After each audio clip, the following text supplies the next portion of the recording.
भगवान की जय। गोवर्धन पूजा की कथा। कार्तिक शुक्ल प्रतिपदा को दीपावली के अगले दिन अन्नकूट उत्सव मनाया जाता है। इसी दिन बलि पूजा, गोवर्धन पूजा, मार्गपाली आदि होते हैं। इस दिन गोबर का अन्नकूट बनाकर या उसके समीप विराजमान श्री कृष्ण के सम्मुख गाय तथा ग्वाल बालों की पूजा की जाती है। यह ब्रजवासियों का मुख्य त्यौहार है। इस दिन मंदिरों में विविध प्रकार की खाद्य सामग्रियों से भगवान का भोग लगाया जाता है। व्रत की कथा। एक दिन भगवान कृष्ण ने देखा कि पूरे ब्रज में तरह तरह के मिष्ठान तथा पकवान बनाए जा रहे हैं। पूछने पर ज्ञात हुआ कि रसासुर संहारक मेघ देवता देवराज इंद्र की पूजा के लिए तैयार हो रहा है। इंद्र की प्रसन्नता से ही वर्षा होगी, गायों को चारा मिलेगा तथा जीविकोपार्जन की समस्या हल होगी। यह सुनकर भगवान श्री कृष्ण ने इंद्र की निंदा करते हुए कहा कि उस देवता की पूजा करनी चाहिए जो प्रत्यक्ष आकर पूजन सामग्री स्वीकार करे। गोपों ने यह वचन सुनकर कहा कि कोटि कोटि देवताओं के राजा की इस तरह से आपको निंदा नहीं करनी चाहिए। कृष्ण ने कहा, इंद्र में क्या शक्ति है जो पानी बरसाकर हमारी सहायता करेगा। इससे तो शक्तिशाली तथा सुंदर यह गोवर्धन पर्वत है जो वर्षा का मूल कारण है। इसकी हमें पूजा करनी चाहिए।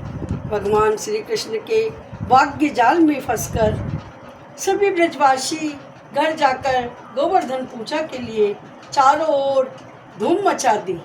तत्पश्चात नंद जी ने ग्वाल बाल गोपांगनाओं सहित एक सभा में कृष्ण से पूछा कि इंद्र जन से तो दुर्भिक्ष उत्पीड़न समाप्त होगा, चौमासे के सुंदर दिन आएंगे, मगर गोवर्धन पूजा से क्या लाभ होगा।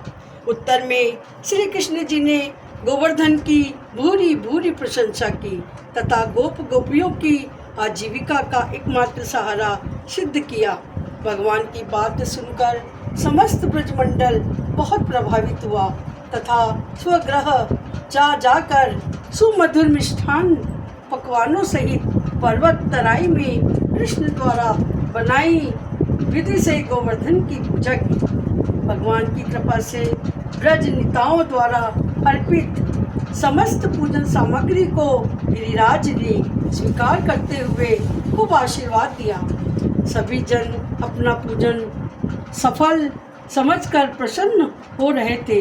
तभी नारद इंद्र महोत्सव देखने की इच्छा से ब्रज आ गए। पूछने पर ब्रज नागरिकों ने बताया कि श्री कृष्ण की आज्ञा से इस वर्ष इंद्र महोत्सव समाप्त कर दिया गया है। इसके स्थान पर गोवर्धन पूजा की जा रही है। यह सुनते ही नारद उल्टे पांव इंद्रलोक गए तथा खिन्न मुख मुद्रा में बोले, हे राजन, तुम महलों में सुख की नींद की खुमारी ले रहे हो। उधर ब्रजमंडल में तुम्हारी पूजा समाप्त करके गोवर्धन की पूजा हो रही है। इसमें इंद्र ने अपनी मानहानि समझकर मेघों को आज्ञा दी कि वे गोकुल में जाकर प्रलय कालिक मूसलाधार वर्षा से पूरा गांव तहस नहस कर दे। पर्वताकार प्रलयंकारी बादल ब्रज की ओर उमड़ पड़े। भयानक वर्षा देखकर ब्रजमंडल घबरा गया। सभी ब्रजवासी श्री कृष्ण की शरण में जाकर बोले, हे भगवान, इंद्र हमारी नगरी को डुबाना चाहता है, अब क्या किया जाए। श्री कृष्ण ने सांत्वना देते हुए कहा कि तुम लोग गौओं सहित गोवर्धन की शरण में चलो, वही तुम्हारी रक्षा करेगा। इस तरह से समस्त ग्वाल बाल गोवर्धन की तराई में पहुंच गए। श्री कृष्ण ने गोवर्धन को कनिष्ठा उंगली पर उठा लिया और 7 दिन तक गोप गोपियों उसी छाया में सुखपूर्वक रहे। भगवान की कृपा से उनको एक चोट भी न लगी। इससे इंद्र को महान आश्चर्य हुआ। तब भगवान की महिमा को समझकर तथा अपना गर्व नष्ट जानकर वह स्वयं ब्रज गया और भगवान कृष्ण के चरणों में गिरकर अपनी मूर्खता पर महान पश्चाताप किया। 7वें दिन भगवान ने गोवर्धन को नीचे रखकर इसी भांति प्रतिवर्ष गोवर्धन पूजा करके अन्नकूट उत्सव मनाने की आज्ञा दी।